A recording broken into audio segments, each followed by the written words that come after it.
नमस्कार दोस्तों, ज्ञान मीमांसा के यूट्यूब चैनल में आप सभी का स्वागत है। जैसे कि हम छत्तीसगढ़ के इतिहास पढ़ रहे थे, उसके अंतर्गत हमने प्राचीन इतिहास और मध्यकालीन इतिहास को कंप्लीट कर लिया है। अब इस वीडियो से हम छत्तीसगढ़ का आधुनिक इतिहास पढ़ना स्टार्ट करेंगे। यदि आप चैनल में नए हैं तो आप चैनल को सब्सक्राइब कर सकते हैं। अगर आप इससे पहले की वीडियो नहीं देखे हैं तो आप चैनल में एक बार विजिट करके प्ले लिस्ट बना हुआ है, आप जाके देख सकते हैं। तो चलिए हम स्टार्ट करते हैं छत्तीसगढ़ का आधुनिक इतिहास। तो देखिए, छत्तीसगढ़ के आधुनिक इतिहास को इन 6 पार्ट में बांटा गया है। तो सबसे पहले आधुनिक इतिहास का अप्रत्यक्ष मराठा शासन, इसे हम पहले ही पढ़ लिए हैं। कलचुरी शासन जब पढ़ रहे थे उसी में हम अप्रत्यक्ष मराठा शासन पढ़े हैं, जिसमें 1741 से 1757 ईस्वी तक के कलचुरी जो है मराठों के अधीन शासन करते हैं। जिसमें रघुनाथ सिंह जो है प्रथम मराठाधीन शासक रहते हैं। उसके बाद जो है मोहन सिंह, तो इसे हम पहले से ही पढ़ लिए हैं, तो इसे आगे नहीं पढ़ेंगे। अब देखिए, यहाँ से मराठा शासन से आधुनिक इतिहास जो है प्रारंभ होता है। तो मराठों का जो है प्रत्यक्ष मराठा शासन, सबसे पहले प्रत्यक्ष मराठा शासन है। तो देखिए, प्रत्यक्ष मराठा शासन में 1758 से 1787 ईस्वी तक के प्रत्यक्ष मराठा शासन चलेगा, जिसमें बिम्बाजी भोसले छत्तीसगढ़ में आकर जो है शासन करेंगे। तो छत्तीसगढ़ में शासकों कम दिया हुआ है मराठा शासकों का। तो किन किन शासकों के अधीन जो है छत्तीसगढ़ में शासन चलता है? तो देखिए, सबसे पहले बिम्बाजी भोसले। तो बिम्बाजी भोसले जो है पहले शासक है जिनके द्वारा जो है प्रत्यक्ष रूप से छत्तीसगढ़ में आके शासन किया जाता है। बाकी चिमरा जी इनके बाद के जो शासक हैं वे अपना शासन को सूबेदारों के माध्यम से चलाते हैं, नागपुर में रह के। बिम्बा जी बस एकमात्र शासक हैं जो यहाँ आके शासन करेंगे। तो सबसे पहले बिम्बा जी भोसले, आगे इनके नाम को याद भी रखेंगे सीक्वेंस से, बिम्बा जी भोसले, उसके बाद चिमरा जी, वेंको जी, परसो जी और अप्पा साहेब। तो ये 5 जो है मराठा शासक हैं जिनके द्वारा रतनपुर क्षेत्र में शासन किया जाता है। उसके बाद देखिए, इसी के समकालीन वेंको जी भोसले के कार्यकाल में स्टार्ट होता है सूबा शासन। वेंको जी भोसले इनके कार्यकाल में ही 1788 से ही स्टार्ट हो जाता है, जो 1818 ईस्वी तक चलेगा। सूबेदार शासन, तो सूबेदारों के माध्यम से वेंको जी भोसले जो है शासन करना प्रारंभ करते हैं। तो देखिए, यहाँ जो है कुल 8 सूबेदारों का नियुक्ति होता है। यहाँ नाम को देख लीजिए एक बार सभी का। देखिए, पहला सबसे पहले है महिपत राव दिनकर। तो महिपत राव दिनकर जो है प्रथम होते हैं, और अंतिम कौन है? यादव राव दिवाकर। तो याद करते जाएंगे, प्रथम महिपत राव दिनकर और अंतिम सूबेदार यादव राव दिवाकर। सबसे कम अवधि तक रहने वाले हैं भवानी कालू, और सर्वाधिक अवधि तक रहने वाले हैं केशव गोविंद। ठीक, दूसरे हैं विट्ठल राव। विट्ठल राव जो है परगना पद्धति प्रारंभ किए थे। परगना पद्धति के जनक माने जाते हैं विट्ठल राव को। तो परगना पद्धति छत्तीसगढ़ में लाने वाले हैं विट्ठल राव। उसके बाद देखिए, बीकाजी पिंडरी, बीकाजी गोपाल, सखाराम हरि और सखाराम टांडिया एक साथ करते हैं। उसके बाद अंतिम है यादवराव दिवाकर। तो ये 8 सूबेदारों का हमें शासन क्रम पढ़ना है। उसके बाद देखिए, उसके बाद जो है ब्रिटिश अधीन मराठा शासन चलेगा। ब्रिटिश अधीन मराठा शासन 1818 से 1830 ईस्वी तक चलेगा। रघुजी द्वितीय की मृत्यु के पश्चात परसो जी बनते हैं शासक। परसो जी के बाद जो है अप्पा साहब बनते हैं। तो अप्पा साहब को पराजित करने के पश्चात जो है मराठे जो हैं इसके जो है अंतिम जो उत्तराधिकारी होते हैं रघुजी तृतीय वो अल्पायु होने के कारण जो है 1818 में ब्रिटिशों ने अपने अधीन ले लिया मराठा शासन को। और जब तक कि रघुजी तृतीय वयस्क नहीं हो जाते हैं वे जो है अपने अधीन चलाते हैं। तो 1818 से 1830 तक के ब्रिटिशों के अधीन चलेगा। इस समय जो है ब्रिटिश अधीक्षकों के माध्यम से छत्तीसगढ़ में शासन करते हैं। इसके पश्चात पुनः फिर से मराठा शासन हो जाएगा। जब रघुजी तृतीय जो है वयस्क हो जाएंगे तो 1830 को उन्हें जो है उनके राज्य सौंप दिया जाता है, जिसमें नागपुर के साथ साथ छत्तीसगढ़ का क्षेत्र भी सौंप दिया जाता है। नागपुर को सौंपा जाता है, नागपुर के साथ साथ छत्तीसगढ़ क्षेत्र भी। तो 1830 से 1854 तक के रघुजी जो है शासन करेंगे। तो यह पुनः मराठा शासन के रूप में जाना जाएगा। और छत्तीसगढ़ क्षेत्र में इस समय रघुजी तृतीय जो है जिलेदारों के माध्यम से शासन करते हैं। इस समय फिर 8 जिलेदार देखने को मिलेंगे हमें। रघुजी तृतीय के समय 8 जिलेदार जो है क्रम से शासन करेंगे। हाँ, उसके बाद फिर इन जिलेदारों के समाप्ति के बाद इस समय जो है 1854 में रघुजी तृतीय की मृत्यु हो जाता है। रघुजी तृतीय की मृत्यु हो जाता है 1854 में। तब डलहौजी की हड़प नीति के तहत नागपुर को जो है ब्रिटिश साम्राज्य में मिला लिया जाता है। डलहौजी हड़प नीति के तहत, क्योंकि रघुजी तृतीय का कोई संतान नहीं होने के कारण नागपुर के ब्रिटिश साम्राज्य में सम्मिलित होते ही छत्तीसगढ़ भी नागपुर का हिस्सा था। इस कारण जो है छत्तीसगढ़ क्षेत्र भी ब्रिटिश साम्राज्य में प्रत्यक्ष रूप से शामिल हो जाता है। इस कारण 1854 से लेकर 1947 जब तक भारत आजाद नहीं हो जाता तब तक के ब्रिटिशों का शासन चलेगा छत्तीसगढ़ में भी। ठीक, तो इस प्रकार पढ़ना है। देखिए, हम लोग किनका देख लिए हैं? सूबेदारों का नाम देख लिए हैं। अब अधीक्षकों का नाम देखिए। यहाँ 6 अधीक्षक होते हैं, टोटल 6 अधीक्षक। तो सबसे पहले है कैप्टन एडमंड और सबसे लास्ट है कैप्टन क्रॉफर्ड। उसके बाद दूसरे कैप्टन एगेन्यू रहते हैं, captain Sandy, captain Hunter, captain Sandis, captain Wilkins. तो Edmund Agnew, Hunter, Sandis, Wilkins और क्रॉफर्ड, इन 6 अधीक्षकों के संबंध में पढ़ेंगे आगे। फिर पुनः मराठा शासन के अंतर्गत रघुजी द्वारा जो है जिलेदारों के माध्यम से छत्तीसगढ़ में शासन किया जाता है, जिसमें से पहले जिलेदार रहते हैं कृष्ण राव अप्पर और अंतिम जिलेदार है गोपाल राव। तो कृष्ण राव अप्पा प्रथम, उसके बाद अमृत राव, कृष्ण, अमृत, सदरुद्दीन, उसके बाद दुर्गा प्रसाद, इंदुक राव, दुर्गा और इंदु याद रखेंगे, दुर्गा इंदु, दुर्गा प्रसाद, इंदुक, सखाराम बापू, गोविंद, फिर गोपाल, गोविंद गोपाल, ठीक, गोविंद गोपाल अंतिम है। तो इन जिलादारों को भी पढ़ना है। चलिए अब हम जो है स्टार्टिंग से पढ़ेंगे। तो सबसे पहले देखिए अप्रत्यक्ष मराठा शासन जो 1741 से 1758 तक चलेगा। ये हम पहले भी पढ़ चुके हैं कलचुरी शासक में। तो कलचुरी शासन में कलचुरी, रतनपुर की कलचुरी के अंतर्गत रघुनाथ सिंह और मोहन सिंह ये अप्रत्यक्ष मराठा शासन के अधीन काम करते हैं, अर्थात मराठों के अधीन शासन किए हैं दोनों, रतनपुर क्षेत्र के, और रायपुर क्षेत्र में अमर सिंह और शिवराज सिंह, ये दोनों जो है मराठों के अधीन शासन किए हैं। तो ये दोनों अप्रत्यक्ष मराठा शासन के अधीन की अवधि है 1741 से 58 ईस्वी तक के। उसके बाद प्रत्यक्ष मराठा शासन में 1758 से 1787 ईस्वी तक चलेगा। इस समय बिम्बाजी भोसले स्वयं आते हैं यहाँ शासन करने के लिए प्रत्यक्ष रूप से। तो देखिए इसकी ऐतिहासिक पृष्ठभूमि दिया गया है, नागपुर में क्या राजनीति चला जिसकी वजह से बिम्बाजी भोसले को छत्तीसगढ़ आना पड़ता है। तो 14 फरवरी 1755 को नागपुर के साम्राज्यवादी शासक रघुजी प्रथम की मृत्यु हो जाती है। तो कितना 14 फरवरी 1755 में रघुजी प्रथम की मृत्यु हुई, जिसके पश्चात उनके 4 पुत्र थे। 4 पुत्र जानोजी, माधोजी, साबाजी और बिम्बाजी, इन 4 पुत्र थे। उन सबके मध्य जो है उत्तराधिकारी का संघर्ष छिड़ गया, किंतु पेशवा के हस्तक्षेप के कारण। तो पेशवा कहाँ के थे? पूना के मराठा शासक थे, पेशवा पूना के थे। इनके द्वारा हस्तक्षेप किया जाता है। उनके मध्य उत्तराधिकारी संघर्ष का विराम लगाकर नागपुर के भोसला साम्राज्य को समझौता के अनुरूप विभाजन कर दिया जाता है। तो 4 क्षेत्रों में विभाजन हो जाता है नागपुर साम्राज्य का, अर्थात भोसला साम्राज्य का 4 हिस्से बढ़ते हैं। तो पहला हिस्सा नागपुर, तो नागपुर जो है उनके ज्येष्ठ पुत्र जानोजी को दिया जाता है। दूसरा चांदा यह मोधोजी को दिया जाता है, और तीसरा बरार यह साबाजी को दिया जाता है। और जो छत्तीसगढ़ क्षेत्र है यह उनके सबसे छोटे पुत्र बिम्बाजी को दिया जाता है। देखिए अधिग्रहित छत्तीसगढ़ क्षेत्र पर बिम्बाजी का प्रारंभिक शासन। बिम्बाजी भोसले को बंटवारे में नागपुर के अधीन रतनपुर का शासन प्राप्त हुआ, जिसका प्रशासन वे अपने दीवान नीलूपंत अर्थात नीलकंठ के माध्यम से करते थे। किंतु कुछ समय पश्चात नीलूपंत से मोह भंग होने पर घोड़ोपंत को रतनपुर के शासन हेतु भेजा गया। तो पहले नीलूपंत के माध्यम से करते थे, पर नीलूपंत से उनका भरोसा विश्वास उड़ जाता है, उस कारण जो है वो घोड़ोपंत को भेजते हैं। फिर कुछ समय पश्चात बिम्बाजी भोसले 1757 ईस्वी में शासन करने के लिए रतनपुर आते। 1757 में रतनपुर आते हैं। उस समय मोहन सिंह व्यवधान उत्पन्न करने की तैयारी में थे, परंतु वे अचानक बीमार हो जाते हैं। मोहन सिंह बीमार हुए और अंततः जो है बिम्बाजी भोसले 1758 ईस्वी में सत्ता प्राप्त कर लेते हैं। उनके बीमार हो जाने की वजह से मोहन सिंह के सत्ता को जो है बिम्बाजी भोसले अपने अधीन ले लेते हैं पूरी तरह से। तो 1758 में बिम्बाजी द्वारा प्रत्यक्ष मराठा शासन रतनपुर में स्थापित किया जाता है। तो देखिए अब यहाँ उनकी वंशावली दिया गया है। तो भोसले शासकों के कौन से वंशावली द्वारा यहाँ शासन किया गया देखिए। तो सबसे पहले रघुजी प्रथम थे।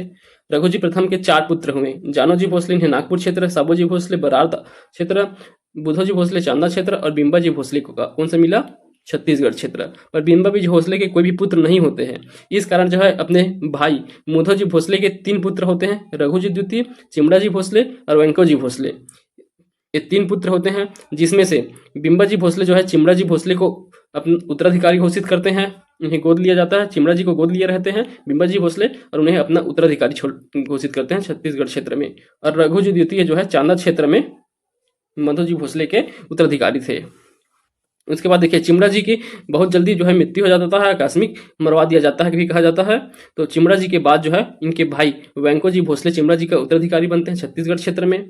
वेंकोजी के बाद उनके बाद फिर यहाँ रघुजी द्वितीय जो है रतनपुर क्षेत्र को भी अपने साथ मिला लेते हैं नागपुर में। तो नागपुर में मिला लेते हैं रघुजी द्वितीय। उसके बाद क्या होता है? रघुजी द्वितीय अपने इनके पुत्र था परसोजी भोसले, उन्हें जो है अपना उत्तराधिकारी घोषित करना चाहते थे, वे अपना उत्तराधिकारी घोषित भी कर देते हैं। रघुजी द्वितीय जो है अपने पुत्र परसोजी भोसले को उत्तराधिकारी घोषित करते हैं, परंतु ये परसोजी भोसले जो है योग्य नहीं होते हैं। तो इन्हें जो है छत्तीसगढ़ क्षेत्र प्राप्त होता है वेंको जी भोसले के बाद।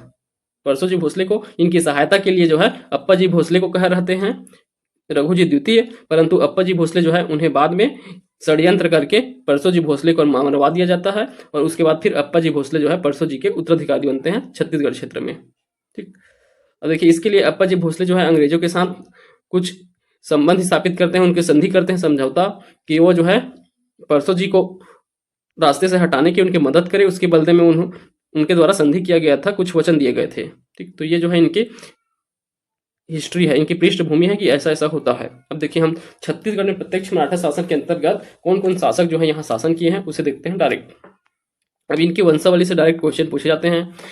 भोसले के जो है कौन से क्रम से याद रखना है। सबसे पहले बिंबाजी भोसले शासन करते हैं 1758 से 1787 ईस्वी तक के। 58 से 87 ईयर भी याद रखते जाना है, 58 से 87। उसके बाद चिमराजी भोसले 87-88 में शासन करते हैं। वेंकेबू जी भोसले 1788 से 1811 तक के। 1788 से 1811 तक के। पुरसो जी या परसो जी भोसले 1811 से 1816 तक के। फिर 1816 से 1818 तक के शासन करेंगे अप्पा जी भोसले। तो इन पांचों का याद रखेंगे, बिंबा जी भोसले, चिमड़ा जी भोसले, वेंको जी भोसले, परसो जी भोसले और अप्पा जी भोसले। तो ये पांचों शासक द्वारा शासन किया जाता है। 58 से 87, 87 से 1788, 88, 88 से 1811, 11 से 16, 16 से 18 जिनका अवधि है। अब अगला देखिए सबसे महत्वपूर्ण है बिंबा जी भोसले का शासनकाल। तो बिंबा जी भोसले का शासनकाल को यहाँ डिटेल से दिया गया है, तो पूरे सभी को हम अच्छे से पढ़ेंगे। तो देखिए बिंबा जी भोसले के पिता रघु जी प्रथम थे। इनकी मृत्यु 14 फरवरी 1755 को हुआ था। उनके बाद चारों भाइयों में बंटवारा हो जाता है नागपुर का भोसला साम्राज्य। देखिए इनका शासनकाल 1758 से 1787 ईस्वी तक रहेगा। छत्तीसगढ़ में प्रथम मराठा शासक हुए। तो बिंबा जी भोसले छत्तीसगढ़ में प्रथम मराठा शासक हैं। इन्होंने अपनी राजधानी रतनपुर को बनाए रखा। मराठों की छत्तीसगढ़ में प्रथम राजधानी रतनपुर है। इनकी मृत्यु, बिंबा जी भोसले की मृत्यु 7 दिसंबर 1787 को हुआ है। तो देखिए ये डेट को याद रखना है, 7 दिसंबर 1787। 7 दिसंबर 1787 यह उल्लेख मिलता है कहाँ, यूरोपीय यात्री मिस्टर कोलब्रुक आएंगे बाद में केशव गोविंद के कार्यकाल में आते हैं। केशव गोविंद कौन है, सूबेदार है, उन्हीं के कार्यकाल में आते हैं मिस्टर कोलब्रुक। उन्होंने अपने यात्रा विवरण में बताया है कि बिंबा जी भोसले का मृत्यु 7 दिसंबर 1787 को हुआ था। देखिए प्रारंभिक शासन में नागपुर में रहकर दीवान के माध्यम में शासन करते थे। उनके लिए इन्होंने 2 दीवान, पहले नीलू पंत को दीवान नियुक्त किया था और बाद में फिर घोड़ो पंत को। छत्तीसगढ़ इनका आगमन दिसंबर 1757 में हुआ। नागपुर से रतनपुर के लिए रवाना हुए थे। मोहन सिंह की मृत्यु के पश्चात 1758 ईस्वी में इनके द्वारा सत्ता को प्राप्त किया गया था। तो 1758 में ये जो है दिसंबर 1757 में रतनपुर आ गए थे। इनका शासन क्षेत्र छत्तीसगढ़ का रतनपुर एवं रायपुर क्षेत्र, इसके अलावा जो है संबलपुर और पटना क्षेत्र भी उस समय छत्तीसगढ़ में ही सम्मिलित थे। देखिए सांस्कृतिक प्रथा, इनके द्वारा दशहरा में स्वर्ण पत्र दान देने की प्रथा प्रारंभ किया गया। इनका दत्तक पुत्र है चिमड़ा जी भोसले, तो अपने भाई मंधो जी भोसले के पुत्र चिमड़ा जी भोसले को जो है इनके द्वारा गोद लिया गया था। आगे देखिए इनकी 3 पत्नियां थी। इनकी 3 पत्नियां, पहली आनंदी बाई, दूसरी उमाबाई और तीसरी रमाबाई। 3 पत्नियों का नाम याद रखना है, आनंदी, उमा और रमा। आनंदी बाई, उमाबाई, रमाबाई। तो इनमें कौन क्या किए थे, इनके उद्देश्य को देखिए। तो सबसे पहले आनंदी, नाम से देखिए आनंद वाला नाम है, तो इनके द्वारा जो है राज्यकाज संभाला जाएगा। आनंदित तो आनंद अवस्था में रहेंगे। तो मृत्यु के पश्चात, बिंबा जी भोसले की मृत्यु के पश्चात 1787 से 1801 ईस्वी में सत्ता की बागडोर संभाला गया था इनके द्वारा। तो इनके द्वारा सत्ता का बागडोर संभाला जाएगा। और उमाबाई जो है ये उमा माता पार्वती का ही नाम है उमा। तो देखिए उमा माता पार्वती का, पार्वती माता सती का रूप भी है, तो सती के हो जाती है उमाबाई। तो ऐसे याद रखेंगे। उमाबाई पति की मृत्यु के दुख होकर 1787 ईस्वी में सती हो गई। परिणाम स्वरूप रतनपुर में सती चौरा का निर्माण कराया गया था उमाबाई के स्मृति में। और तीसरी है रमाबाई पति के वियोग में वन चली जाती है। तो रम से ही पता चल रहा है, रमा वन चली जाती है, तो ऐसे याद रखना है। तो तीनों को याद रखना है कौन कौन क्या किए हैं। अब इसमें सबसे महत्वपूर्ण है आनंदी बाई। तो आनंदी बाई जो है सत्ता का बागडोर संभालती है। इनका सूबेदार महिपत राव के साथ सत्ता के लिए संघर्ष होता है। जो पहले सूबेदार थे महिपत राव, उनके साथ संघर्ष चलेगा इनका। सूबेदार के शासन के सभी महत्वपूर्ण कार्य में आनंदीबाई से सलाह लेनी पड़ती थी। तो सूबेदार जो है आनंदीबाई से सलाह लेना पड़ता था। वस्तुतः अपनी मृत्यु तक आनंदीबाई ने शासन चलाई थी। इन्होंने राम टेकरी मंदिर में मूर्ति के समक्ष हाथ जोड़ी स्थिति में बिंबा जी की प्रतिमा का निर्माण कराया है। तो बिंबा जी की प्रतिमा कहाँ? राम टेकरी मंदिर में। इसी के समीप रानी जलाशय का निर्माण भी कराया है। आनंदीबाई ने रतनपुर किले के भीतर श्री लक्ष्मी नारायण के एक छोटे से मंदिर का निर्माण कराया है। रतनपुर किले में लक्ष्मी नारायण मंदिर का निर्माण कराया है। यूरोपीय यात्री मिस्टर लैंकी 1790 में छत्तीसगढ़ की यात्रा की थी। तो मिस्टर लैंकी जो है 1790 में करते हैं छत्तीसगढ़ की यात्रा, तो इसे याद रखेंगे। आनंदीबाई और महिपत राव इनके शासनकाल चल रहा था उस समय, उसी समय आए थे मिस्टर लैंकी। आनंदीबाई के समकालीन मराठा शासकों में देखिए बिंबा जी भोसले रहे, उसके बाद चिमड़ा जी भोसले रहे और वेंको जी भोसले, तो तीनों जो है आनंदीबाई के समकालीन थे। अब देख लिए उमाबाई और रमाबाई को। अब देखिए अब बिंबा जी भोसले के समय आए हुए विदेशी यात्रियों को, तो सबसे पहले मिस्टर मॉन्ट आते हैं 1766 में। यूरोपीय यात्री मिस्टर मॉन्ट 1766 में, इसके बिंबा जी भोसले के समय। और दूसरा है अलेक्जेंडर इलियट 1778 में। अलेक्जेंडर इलियट, तो ये जो है चार्ल्स इलियट नहीं है ना, ये अलग है। अलेक्जेंडर इलियट, चार्ल्स इलियट जो है बाद में आएंगे। तो अलेक्जेंडर इलियट 1778 में आते हैं, मिस्टर मॉन्ट 1766 में। अब बिंबा जी भोसले द्वारा किए गए प्रशासनिक सुधारों को देखिए, तो सबसे पहले तो रायपुर एवं रतनपुर का प्रशासनिक एकीकरण किया गया था। तो प्रशासनिक एकीकरण बिंबा जी भोसले द्वारा किया गया है रतनपुर और रायपुर का। दूसरा, रतनपुर में न्यायालय की स्थापना किया गया। तीसरा है राजनांदगांव तथा खुज्जी नामक 2 जमींदारी प्रारंभ किया है। तो देखिए राजनांदगांव और खुज्जी जमींदारी प्रारंभ का श्रेय इन्हें दिया जाता है, बिंबा जी भोसले को। परगना पद्धति के सूत्रधार कहे जाते हैं बिंबा जी भोसले, और परगना पद्धति के जन्मदाता विट्ठल राव दिनकर को कहा जाता है। दूसरे नंबर के ये सूबेदार है, इन्हें जो है परगना पद्धति का जन्मदाता कहा जाता है, परंतु उसका सूत्रधार बिंबा जी भोसले हैं। मोहम्मद खान तरान को सैन्य सेवा में बहादुरी के बदले बिंबा जी भोसले ने मदनगढ़ किला के क्षेत्र में 5 गांव अकलतरा, लवन, खरौद, मदनपुर और किकरदा, ये 5 गांव जो है मोहम्मद खान को पुरस्कार स्वरूप भेंट दिया जाता है उनके सैन्य सेवा के बदले। ठीक, तो ये मदनपुर किला क्षेत्र के 5 गांवों को दिया जाता है, जिसमें अकलतरा, लवन, खरौद, मदनपुर और किकरदा है। मोहम्मद खान तरान ये 200 घुड़सवार और 500 पैदल सैनिकों का नेतृत्व करते थे।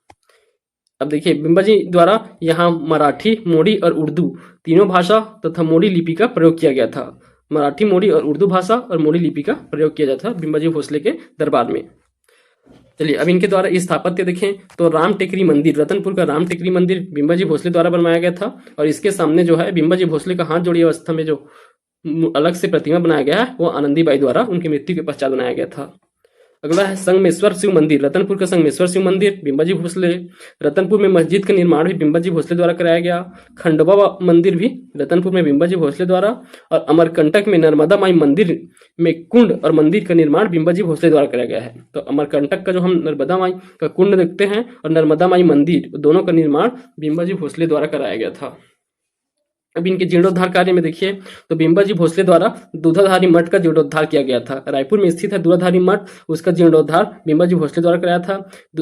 इससे पहले हम पढ़े हैं कि दूधाधारी मठ का निर्माण बलभद्र दास द्वारा कराया गया था। कब? रतनपुर के कलचुरी शासक जैत सिंह के कार्यकाल में। तो जैत सिंह नामक एक शासक होते हैं रायपुर के कलचुरी में, उन्हीं के शासनकाल में दूधाधारी मठ बलभद्र दास द्वारा स्थापित निर्माण कराया जाता है। उसका जीर्णोद्धार बिंबा जी भोसले द्वारा कराया गया है। ग्राम दान देखिए राजीव लोचन मंदिर में के खर्च के लिए एक गांव दान में दिया जाता है बिंबा जी द्वारा, और दूधाधारी मठ को भी कुछ ग्राम जो है दान में दिया जाता है।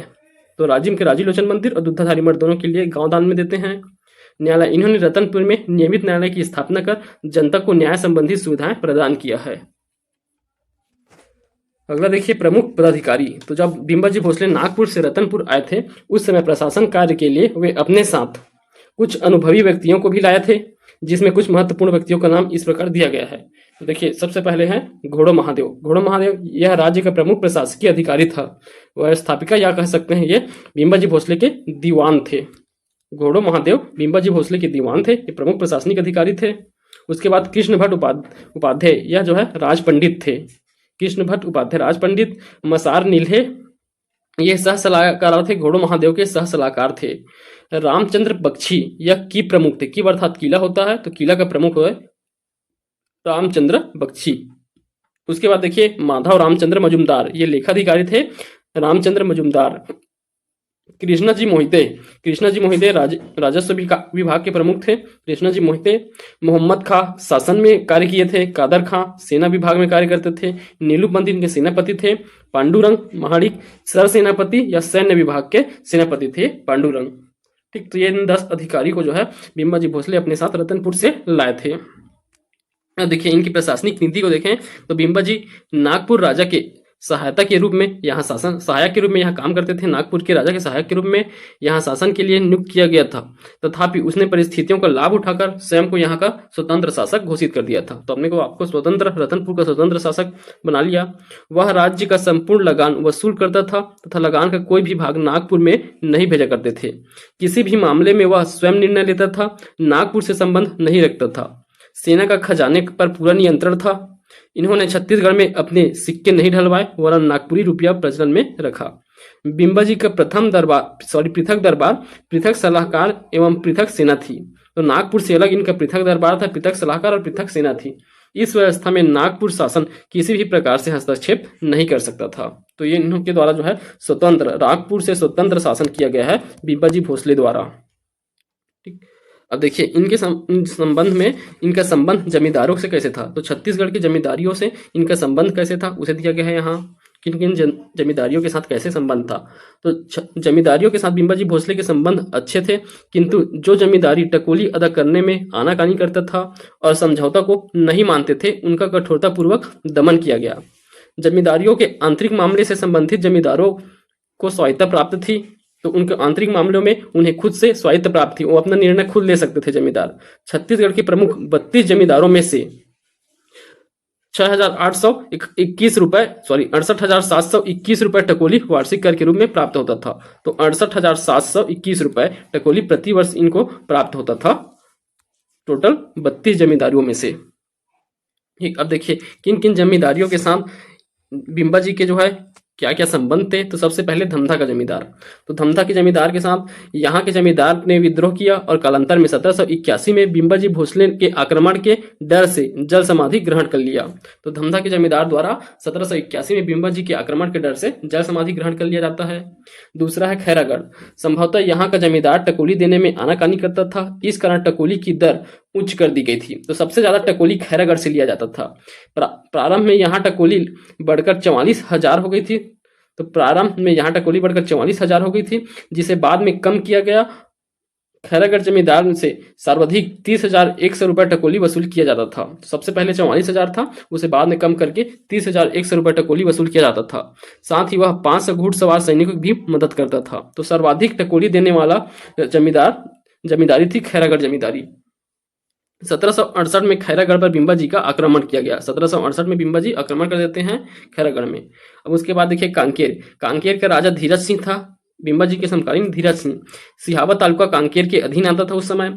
संभवतः बस्तर क्षेत्र में नियंत्रण के लिए उनसे कोई टकोली नहीं लेते थे, अपितु उसके बदले में 500 घुड़सवार सैनिक का सहयोग करते थे। तो इनके द्वारा कोई टकोली नहीं दिया जाता था, इनके द्वारा 500 घुड़सवार सैनिकों का सहयोग दिया जाता था बिम्बाजी को। इसके बाद देखिए अगला कोरबा। तो यहाँ के जमींदार से इनका अच्छा खासा संबंध नहीं था। यहाँ के जमींदार ने विद्रोह किया, परिणाम स्वरूप जमींदारी को जब्त कर लिया जाता है। तो कोरबा का जमींदारी को जब्त कर लिया जाता है बिम्बाजी भोसले द्वारा। अगला है चांपा। यहाँ के जमींदार को दीवान कहते थे। तो चांपा के जमींदार दीवान कहलाता था, इसे याद रखेंगे। अगला है पंडरिया। बिम्बाजी भोसले से इनका संबंध ठीक नहीं था। तो यहाँ भी पंडरिया जमींदारी से भी इनका संबंध ठीक नहीं था। अगला देखिए चांग बखार। इस रियासत में राजा ने टकोली देने से मना किया, परिणाम स्वरूप 1775 ईस्वी में इस क्षेत्र पर आक्रमण कर वार्षिक टकोली देने के लिए बाध्य कर दिया। अगला सरगुजा को देखिए। यहाँ तो 1775 में क्या था, चांग बहार में 1775 में, और वार्षिक टकोली देने के लिए बाध्य कर दिया जाता है। अब सरगुजा के साथ देखिए 1781 ईस्वी में महिपत राव काशी के नेतृत्व में इस जमींदारी पर आक्रमण कर दिया, इसे भी वार्षिक टकोली देने के लिए विवश कर दिया। तो इन दोनों को विवश किया गया है। उत्तर छत्तीसगढ़ के हैं। बस्तर के साथ कैसे संबंध था। मराठों और बस्तर रियासतों के राजाओं के मध्य परिस्थिति अनुसार बदलते रहते हैं। तो इनका संबंध जो है परिस्थिति अनुसार बदलते रहते थे।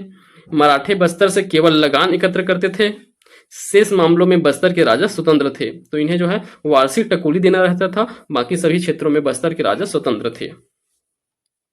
चलिए इनके संबंध में विशेष दिया है। अब देखिए छत्तीसगढ़ के प्रथम इतिहासकार बाबू रेवाराम कायस्थ 1812 से 1817 इन्होंने जो है अपने तारीख ए हयवंशी इतिहास लिखा है कलचुरियों का, जिसे तारीख ए हयवंशी के नाम से जानते हैं, एवं शिवदत्त शास्त्री का इतिहास समुच्च, दोनों में बिंबा जी के शासन की प्रशंसा की गई है। तो बिंबा जी के शासन की प्रशंसा सभी इतिहासकारों के द्वारा देखा जाता है, क्योंकि इन्होंने जो है यहाँ रह के शासन किया और जितना भी यहाँ से जो वसूला था उसे जो है यहाँ उन्नति के कार्यों में ही खर्च किए थे। इस कारण जो है इनके कार्यकाल को अच्छा माना जाता है। बिंबा जी भोसले ने रतनपुर के महामाया मंदिर के प्रमुख पुजारी पंडित थे पंचकोड़ा को 1758 ईस्वी में वार्षिक अनुदान देने की घोषणा की थी।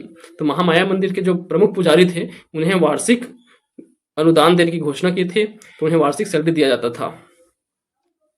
चलिए अब इनके बाद फिर चिमराजी भोसले का शासनकाल देखिए। तो 17 इनकी मृत्यु के बाद बिंबाजी भोसले 7 दिसंबर को, कब 7 दिसंबर 1787 इनकी मृत्यु होती है। उसके बाद फिर चिमराजी भोसले उनके दत्तक पुत्र रहते हैं। चिमराजी भोसले इनके पिता कौन थे? मधोजी, बिंबाजी के भाई, ये दत्तक पुत्र थे बिंबाजी भोसले के। इनका मूल नाम था खंडोजी, खंडोजी इनका मूल नाम था। इन्हें चिमना बापू के नाम से भी जानते थे, चिमना बापू। इन्हें सेना धुरंधर की उपाधि दिया गया था। इनकी माता आनंदीबाई द्वारा सेना धुरंधर की उपाधि चिमराजी को दिया गया था। इसके वास्तविक शासन, इस दौरान शासन की बागडोर आनंदीबाई के हाथों में थी। तो आनंदीबाई जो है पूरी तरह शासन को संभालती थी। इनके कार्यकाल में गंधेश्वर महादेव मंदिर, सिरपुर के गंधेश्वर महादेव मंदिर का जीर्णोद्धार किया गया था, जिसका निर्माण किनके द्वारा कराया गया था? महाशिवगुप्त बालार्जुन के द्वारा निर्माण किया गया था गंधेश्वर महादेव मंदिर। उसका जीर्णोद्धार किया गया है चिमराजी भोसले के शासनकाल में। फिर इनकी मृत्यु हो जाता है 1788 में। रहस्यमय रूप से मृत्यु हो गई थी। माना जाता है कि इनके परिवार वालों ने इन्हें मरवा दिया था। तो 1788 में चिमराजी का रहस्यमय रूप से मृत्यु हो जाता है। फिर इनके बाद फिर बनते हैं वेंकोजी भोसले। ये भी जो है मंधो जी के पुत्र थे और चिमराजी के भाई थे। तो 1788 से 1811 ईस्वी तक के वेंकट भोसले यहाँ के प्रमुख शासक रहेंगे और इनके द्वारा सुबेदार व्यवस्था स्थापित किया जाता है। तो देखिए 1788 से 1811 ईस्वी तक का शासनकाल है। इनके पिता मंधोजी थे। इन्हें धुरंधर की उपाधि दिया गया था। तो नागपुर के भोसला शासक रघुजी द्वितीय द्वारा प्रदान किया गया था धुरंधर की। तो ये इन्हें धुरंधर की उपाधि और सेना धुरंधर की उपाधि चिमराजी को दिया गया था आनंदीबाई द्वारा। इनकी मृत्यु 1811 में बनारस यात्रा के समय होता है। बनारस यात्रा के समय 1811 में वेंको जी की मृत्यु होता है। अब इनके द्वारा प्रशासनिक व्यवस्था देखिए। इन्होंने सूबेदारी व्यवस्था जो 1788 से लेकर 1818 तक चलेगा, सूबेदारी व्यवस्था इसकी शुरुआत किया था वेंको जी भोसले द्वारा। वे स्वयं नागपुर में रहते थे तथा सूबेदारों के माध्यम से शासन प्रशासन का संचालन करते थे। अब इनके अधीन कितने सूबेदार हुए हैं देखिए। तो 6 सूबेदार इनके अधीन कार्य किए हैं। टोटल 8 सूबेदारों में से 6 सूबेदार वेंको जी भोसले के शासन के समकालीन कार्य किए हैं। तो देखिए इस शासन काल में 1788 से 1811 के दौरान को निम्नलिखित सूबेदारों की नियुक्ति की गई थी। तो सबसे पहले महिपत राव दिनकर, विठल राव दिनकर, भवानी कालू, केशव गोविंद, बीकाजी पेंड्री और बीकाजी गोपाल। तो इन 6 के शासन तक 1817 तक के था इनका लास्ट। और इनके द्वारा जो है कब तक के शासन किया गया है? 1811 तक के। तो बीकाजी गोपाल के समय कार्यकाल में वेंको जी की मृत्यु होता है। अब देखिए इनके समय कौन कौन यूरोपीय यात्री जो है छत्तीसगढ़ तरफ यात्रा में आते हैं। तो यूरोपीय यात्री में इनके शासन के दौरान छत्तीसगढ़ में 1790 ईस्वी में यूरोपीय यात्री फॉरेस्टर आएंगे। फॉरेस्टर ने रायपुर की यात्रा की। तो रायपुर की यात्रा करते हैं फॉरेस्टर द्वारा। जेटी ब्लंट ने 31 मार्च 1795 को रायपुर की। तो जेटी ब्लंट आएंगे। जेटी ब्लंट 31 मार्च को रायपुर की यात्रा करेंगे 1795 और 13 मई 1795 को रतनपुर की यात्रा करेंगे। दोनों को डेट को याद रखेंगे, 31 और ये उल्टा कर दीजिए तो 13। यहाँ क्या है? मार्च, और मार्च से ही माँ यहाँ है और मई, ठीक, मार्च से मार्च, मार्च से मई। अब ईयर याद रखना है 1795। इस ईयर को हम याद रखे थे। जेटी ब्लंट के बस्तर के जाने के विरोध में भी 1795 में भोपालपट्टनम संघर्ष भी दिखाई देता है। तो ईयर याद रहेगा 1795। पहले 31 में पहले रायपुर में पहुंचे, सबसे पहले रायपुर, उसके बाद लास्ट में पहुंचते हैं रतनपुर 13 मई को। तो इनको याद रखना है दोनों को। इनके द्वारा देखिए इनके कार्यकाल में साम्राज्य का विस्तार हुआ। तो सबसे पहले संबलपुर रियासत तक के इनका विस्तार हुआ था छत्तीसगढ़ शासन का। तो 1808 ईस्वी में सेनापति रामचंद्र बाग ने संबलपुर पर अपना अधिकार कर छत्तीसगढ़ में शामिल कर लिया, जो 1905 तक के छत्तीसगढ़ का हिस्सा रहा। तो 1808 को रामचंद्र बाग द्वारा संबलपुर क्षेत्र को जीत लिया जाता है। और यह जो है कब तक रहेगा? 1905 के बंगाल विभाजन तक के पूरे छत्तीसगढ़ का हिस्सा रहेगा। बंगाल विभाजन के अंतर्गत जो है यह बंगाल प्रांत के उड़ीसा क्षेत्र को दे दिया जाता है। अगला देखिए बस्तर रियासत। वेंकट जी के शासन के दौरान काकतीय वंशी शासक महिपाल देव ने टकोली देने से इनकार कर दिया था, जिसके कारण उनके सेनापति रामचंद्र बाघ ने 1809 ईस्वी में बस्तर क्षेत्र पर आक्रमण किया और टकोली देने के लिए बाध्य किया। साथ ही सिहावा क्षेत्र को अपने नियंत्रण में ले लिया। तो ये भी वेंकट जी के सेनापति थे रामचंद्र बाघ द्वारा बस्तर रियासत और संबलपुर रियासत दोनों को जो है छत्तीसगढ़ में विलय कर लिया जाता है। संबलपुर और बस्तर रियासत के साथ ही रामचंद्र बाघ ने बस्तर से लगे कांकेर रियासत, सिवाहा जमींदारी, इन सब क्षेत्रों को भी अपने अधिकार में कर लिया था। अब देखिए वेंकट जी भोसले के बाद शासक बनते हैं परसो जी या पुरसो जी या बाला साहब भोसले भी कहा जाता है इन्हें। तो इनका शासनकाल रहेगा 1811 से 1816 ईस्वी तक। वेंकट जी की मृत्यु के बाद नागपुर शासक रघुजी भोसले द्वितीय रघुजी द्वितीय ने छत्तीसगढ़ में प्रशासन के लिए अपने हाथों में ले लिया। तो रघुजी द्वारा अपने हाथों में ले लिया जाता है वेंकट जी भोसले की मृत्यु के पश्चात, तथा सूबेदारों के माध्यम से सत्ता का संचालन अपने पुत्र परसो जी भोसले के नाम से करते हैं। तो अभी भी सूबेदार प्रथा चलती रहेगा, सूबेदारों के माध्यम से ही शासन किया जाएगा। बस अब नाम किनका रहेगा, उनके पुत्र परसो जी भोसले के नाम से वहां सत्ता संचालन हो रहा है। तो ये परसो जी के पिता थे रघुजी द्वितीय, और परसो जी को बाबा साहब भोसले के नाम से भी बाला साहब भोसले के नाम से भी जाना जाता है, बाला साहब भोसले। देखिए इनके सत्तारूढ़ में 22 मार्च 1816 को रघुजी द्वितीय की मृत्यु हो जाती है। तत्पश्चात उनके पुत्र परसो जी उर्फ बाला साहब गद्दी पर बैठते हैं। तो नागपुर की गद्दी पर भी यही बैठते हैं, नागपुर की गद्दी पर कौन, परसो जी भोसले।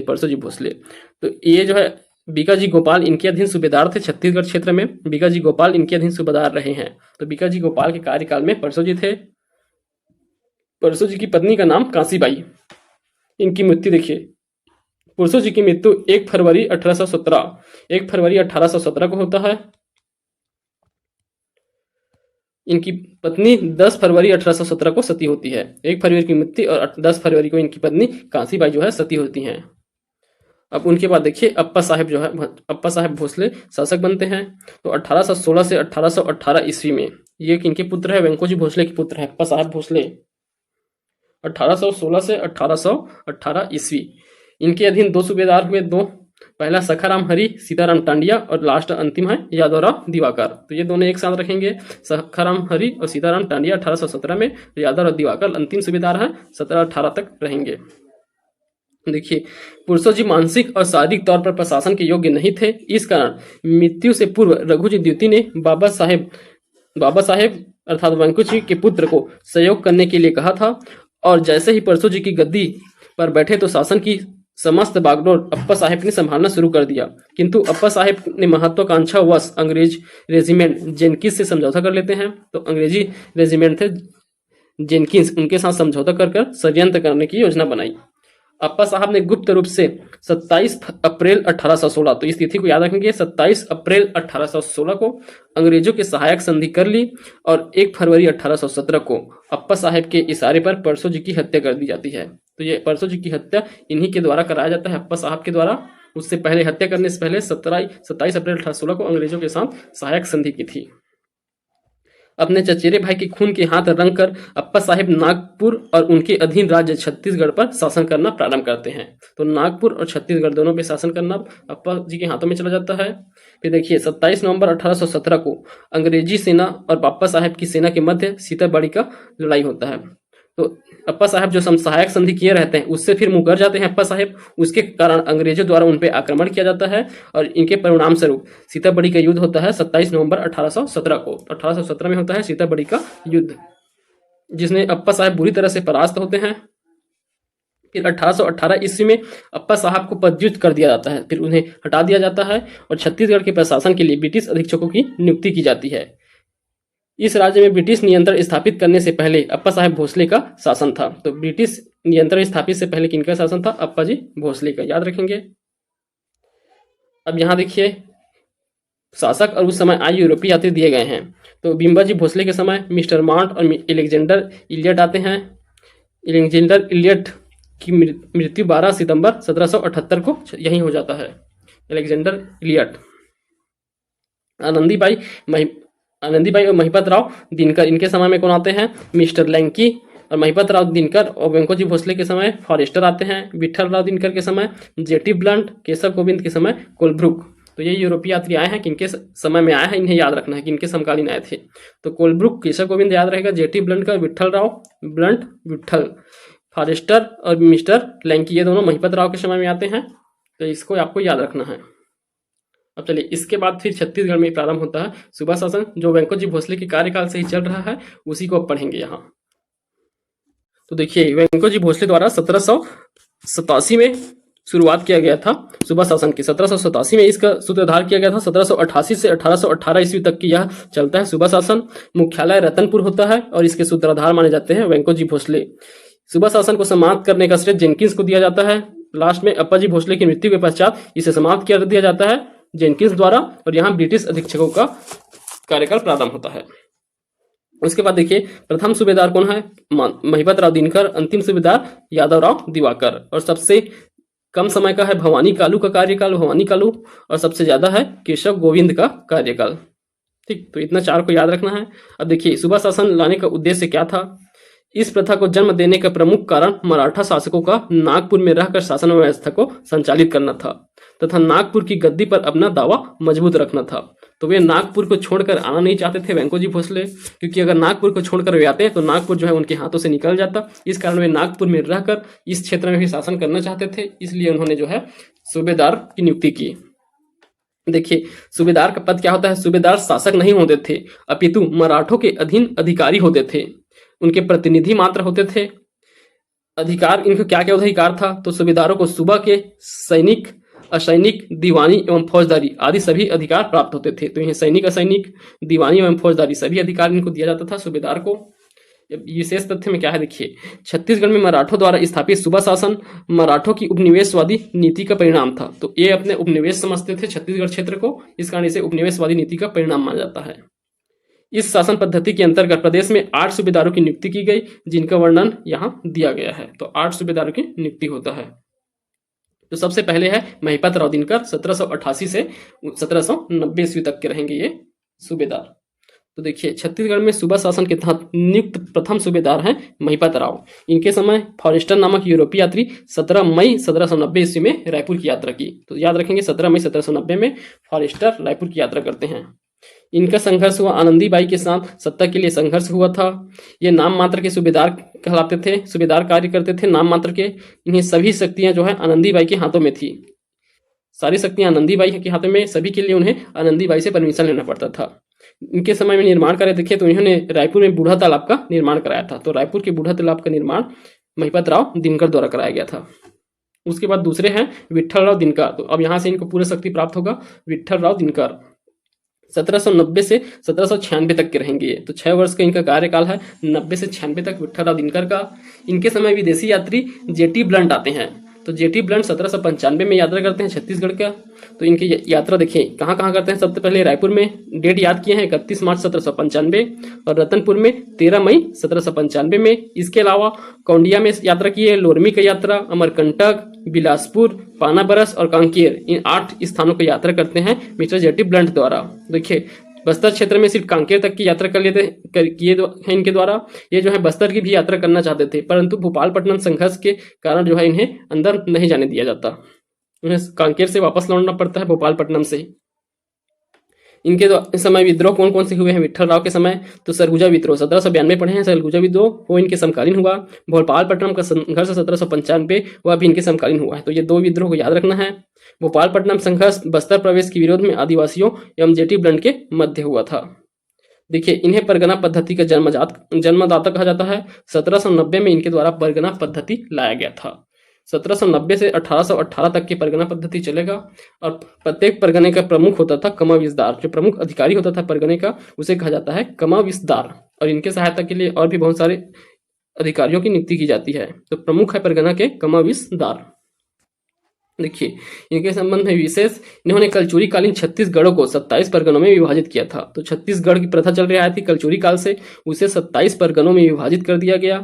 यहाँ गौटिया के पद को यथावत रखते हैं, गौटिया के पद को यथावत रखा जाता है इनके द्वारा। उसके बाद अगले सूबेदार हैं भवानी कालू। भवानी कालू का शासनकाल 1796-97 में रहते हैं। सबसे कम समय अवधि तक के शासन करने वाले सूबेदार माने जाते हैं इन्हें। तो सबसे कम समय अवधि तक के सूबेदार है भवानी कालू। इसने अपना प्रतिनिधि कोडो विष्णु, तो इनके द्वारा भी देखिए ये खुद एक प्रतिनिधि हैं वेंको जी भोसले के, और ये जो है अपना प्रतिनिधि घोषित करने की कोशिश करते हैं। तो ये जो है अपना प्रतिनिधि कोडो विष्णु को भेजकर शासन करना चाहा, तब इसे अपदस्थ करके केशव गोविंद को सूबेदार नियुक्त किया जाता है। तो वेंको जी इन्हें प्रतिनिधि घोषित किए हैं और ये और रईस बन रहे हैं, ये जो है दूसरे से काम कराऊंगा सोच रहे थे। तो फिर इन्हें हटा दिया जाता है और इनके बाद जो है केशव गोविंद को सूबेदार नियुक्त किया जाता है। अगला देखिए केशव गोविंद, इनका कार्यकाल याद रखेंगे 1797 से 1808 ईस्वी तक की सर्वाधिक समय तक शासन करने वाले सूबेदार हैं। देखिए 97 से 8 तक के लगभग 11 वर्ष का शासन किया है, लगभग 11 वर्ष का शासन किया केशव गोविंद जी द्वारा। उसके बाद यूरोपीय यात्री हैं कोलब्रुक, उनका जो है यात्रा किया गया था केशव गोविंद के समय 1799 में कोलब्रुक का छत्तीसगढ़ यात्रा। साम्राज्य विस्तार, संबलपुर क्षेत्र जीतकर मराठा क्षेत्र को विस्तृत किया था। तो इन्हीं के समय देख लीजिए इनके कार्यकाल में 1808 में ही संबलपुर क्षेत्र को इनके द्वारा वेंको जी भोसले के रामचंद्र बाग, उनके सेनापति थे रामचंद्र बाग, उनके द्वारा संबलपुर क्षेत्र को जीत करके छत्तीसगढ़ क्षेत्र में मिला लिया जाता है। इनके समय सीमा विवाद देखा जाता है कि इनका सरगुजा एवं छोटे नागपुर के मध्य सीमा विवाद हुआ था नवंबर 1808 में, जिसे केशव गोविंद द्वारा सुलझाया गया था, सरगुजा और छोटा नागपुर के सीमा विवाद को। देखिए इन्हीं के शासनकाल में पिंडारियों का आक्रमण प्रारंभ हुआ था। तो पिंडारियों का प्रथम आक्रमण इन्हीं के शासनकाल में हुआ था। इन्होंने पिंडारियों के आक्रमण को छत्तीसगढ़ की रक्षा की थी। पिंडारियों के आक्रमण से छत्तीसगढ़ की रक्षा किया गया था इनके द्वारा। तो याद रखेंगे पिंडारियों के आक्रमण से बचाने वाले पहले सूबेदार थे केशव गोविंद। इन्हीं के समय में पिंडारियों का पहला आक्रमण देखा जाता है। तो देखिए पिंडारी कौन होते हैं, यहाँ डिटेल दिया हुआ है पिंडारियों का। तो पिंडारियों का अर्थ है 25,000 लुटेरों का झुंड। तो पिंडारी 25,000 लुटेरों का झुंड होते थे। ये पेंड्रा क्षेत्र में निवास करते थे। तो देखिए जनश्रुति के से ज्ञात होता है कि पिंडारियों के कारण इस क्षेत्र का नाम पेंड्रा पड़ा है। तो जिस क्षेत्र में पिंडारी निवास करते थे उसी के कारण जो है उस क्षेत्र को पेंड्रा कहा जाता है। तो अभी वर्तमान में जो पेंड्रा है उसी क्षेत्र में 25,000 लुटेरों का झुंड था जिन्हें पिंडारी कहा जाता है। इनके प्रमुख जो है लहवरिया कहलाते थे। तो पिंडारियों का प्रमुख लहवरिया होते थे। इनका प्रभाव देखिए 1806 से लेकर 1810 ईस्वी तक के छत्तीसगढ़ में पिंडारियों का भय कायम रहता है। इनके समय देखिए छत्तीसगढ़ में पिंडारियों का प्रथम आक्रमण केशव गोविंद के शासनकाल में हुआ, जबकि बीकाजी गोपाल के समय अपने चरम सीमा पर थी। तो बीकाजी गोपाल के समय इनका जो है पिंडारियों का आक्रमण चरम सीमा में रहता है। पिंडारियों का अंत यादव राव दिवाकर के शासनकाल में 1818 ईस्वी में हुआ। तो अंतिम सूबेदार यादव राव दिवाकर के शासनकाल में पिंडारियों का अंत होता है। अब उसके बाद अगले सूबेदार बनते हैं बीकोजी पिंडरी एवं ढीरो कुलकर। तो दो लोग मिलकर जो है यहाँ सूबेदार के रूप में कार्य करते हैं 1808 से 9 तक के, बीकाजी पिंडरी एवं ढीरो कुल्लुलकर। तो इन दोनों के द्वारा शासन किया गया 1808 से 9 में। और उसके बाद बीकाजी गोपाल या भीखा भाऊ, इन्हीं का नाम है भीखा भाऊ या बीकाजी गोपाल। तो ये जो है 1809 से 1817 तक शासन करेंगे, 1809 से 17। इनके समय पिंडारी आक्रमण चरम उत्कर्ष पे थी। इनके समय पिंडारियों की गतिविधि अपने चरम सीमा पर थी तथा छत्तीसगढ़ में लूटपाट की घटना ज्यादा होता था। इनके समय हस्तक्षेप सरगुजा रियासत जमींदार के उत्तराधिकारी का संघर्ष चल रहा था, जिसमें इन्होंने हस्तक्षेप किया था। तो सरगुजा रियासत सरगुजा जमींदारी के उत्तराधिकारी संघर्ष में इनके द्वारा हस्तक्षेप किया गया था। छोटा नागपुर और सरगुजा जमींदारी के बीच संबंधित विवाद को सुलझाया था बीकाजी गोपाल द्वारा। जो विवाद इनके समय केशव गोविंद के समय दिखाई दिया था, उस विवाद को सुलझाया था बीकाजी गोपाल द्वारा। देखिए इनके समय में राजनीतिक अस्थिरता नागपुर से लेकर छत्तीसगढ़ दोनों क्षेत्र में थी। तो देखिए इनके समय में क्या क्या घटना हुआ है। बीकाजी गोपाल के ही कार्यकाल में भोसला शासक वेंको जी की मृत्यु हो जाता है 1811 में। उसके बाद फिर रघु जी द्वितीय की भी मृत्यु हो जाता है 22 मार्च 1816 को। 27 अप्रैल 1816 को अप्पा साहब द्वारा गुप्त संधि किया जाता है, अंग्रेजों के साथ गुप्त संधि किया जाता है। 1 फरवरी 1817 को परसों जी को मरवा दिया जाता है अप्पा साहब द्वारा, परसों जी को मरवा दिया जाता है 1 फरवरी 1817 को। देखिए 1817 को बाबा अप्पा साहब का छत्तीसगढ़ में भोसला शासक के रूप में नियुक्त किया जाता है। फिर 1817 में अप्पा साहब जो है भोसला शासक हो जाते हैं छत्तीसगढ़ क्षेत्र के लिए। 26 या 27 नवंबर 1817 को सीताबड़ी का युद्ध होता है। 27 नवंबर 1817 को सीताबड़ी का युद्ध अप्पा साहब और अंग्रेजों के मध्य। 1818 में नागपुर की भोसला शासक और अंग्रेजों की सहायक संधि होती है 1818 में। देखिए इनके ऊपर आरोप लगाया अंग्रेज गवर्नर लॉर्ड हेस्टिंग पर भोसला प्रशासन को कमजोर करने का आरोप लगा था। इन्हीं के समय लगा था, अंग्रेजी गवर्नर थे लॉर्ड हेस्टिंग, उनके ऊपर भोसला प्रशासन को कमजोर करने का आरोप लगाया गया था इनके कार्यकाल में। अगला फिर सूबेदार बनते हैं सखाराम हरि एवं सीताराम टांडिया। तो इन दोनों के द्वारा भी शासन संभाला जाता है। सखाराम हरि 3 माह तक के और सीताराम टांडिया 8 माह तक के संभालते हैं सूबेदार को 1817 में। सखाराम हरि की हत्या रतनपुर के एक व्यक्ति द्वारा गोली मारकर की जाती है। तो देखिए सखाराम हरि हैं एक सूबेदार जिनकी हत्या जो है रतनपुर के एक व्यक्ति द्वारा गोली मारकर किया जाता है। और फिर अंतिम सूबेदार हैं यादवराव दिवाकर। तो देखिए ये अंतिम सूबेदार यादवराव दिवाकर 1817 से 1818 ईस्वी तक के रहेंगे, 1718 तक के। छत्तीसगढ़ में सूबा शासन के अंतर्गत नियुक्त अंतिम सूबेदार हैं।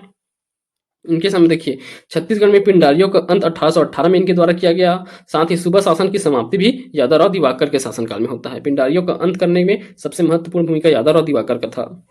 छत्तीसगढ़ के ब्रिटिश रेजिडेंट जेनकिंस ने सुबह पद्धति को समाप्त कर ब्रिटिश अधीक्षकों की नियुक्ति की। फिर यही 1818 में क्या होता है, जेनकिंस द्वारा ब्रिटिश रेजिमेंट रहते हैं नागपुर के जेनकिंस, उनके द्वारा ब्रिटिश अधीक्षकों को नियुक्ति की जाती है छत्तीसगढ़ क्षेत्र के लिए। तो अब जो है छत्तीसगढ़ में ब्रिटिश अधीक्षकों का शासन देखेंगे। तो इस वीडियो में हम इतना कंप्लीट करते हैं। अगले वीडियो से हम पढ़ेंगे ब्रिटिश नियंत्रण काल, जिसमें क्या पढ़ेंगे, ब्रिटिश अधीक्षकों को, और इसके साथ साथ फिर पुनः मराठा शासन आएगा, उसे भी देखेंगे, रघुजी तृतीय का कार्यकाल, और उसके पश्चात जो है मराठा शासन। उसके बाद यह मराठा शासन कंप्लीट हो जाएगा। अगर आपने हमारा वीडियो अच्छा लगा है तो लाइक कीजिए, कमेंट कीजिए, अपने दोस्तों में शेयर कीजिए और हमारे चैनल को सब्सक्राइब कीजिए। धन्यवाद।